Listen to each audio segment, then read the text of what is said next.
राज्यामध्ये त्या अतिवृष्टीचा फटका हा माझ्या शेतकऱ्यांना बसलेला आहे। त्यांच्या पिकांना खूप मोठं नुकसान हे राज्यामध्ये झालेलं आहे। जर राज्याचा संपूर्ण जर विचार केला तर साधारणतः जवळजवळ 70 लाख एकर पिकाचं नुकसान हे राज्यामध्ये झालेलं आहे। खूप मोठ्या प्रमाणामध्ये त्यांची नदीकाठची ओढ्याकाठची जी जमीन आहे ती जमिनीची मातीसकट सगळी जमीन माती वाहून गेलेली आहे।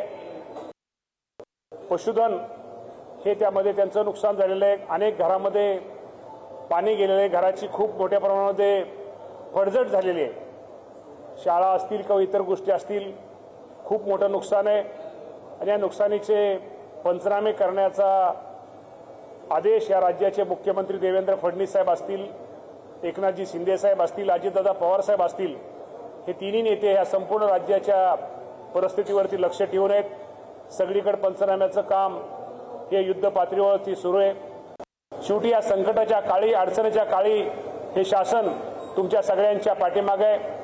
ज्यांचे नुकसान भरपाई झालेली, पंचनामे पूर्ण झालेत त्यांना नुकसान भरपाई दिलेली आहे।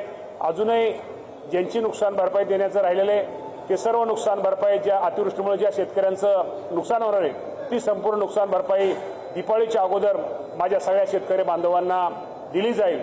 परंतु शेवटी हे संकट खूप मोठं आहे, त्यामुळे या संकटाला आपल्या सगळ्यांना सामोरं घेऊन मुकाबला करणं गरजेचं आहे।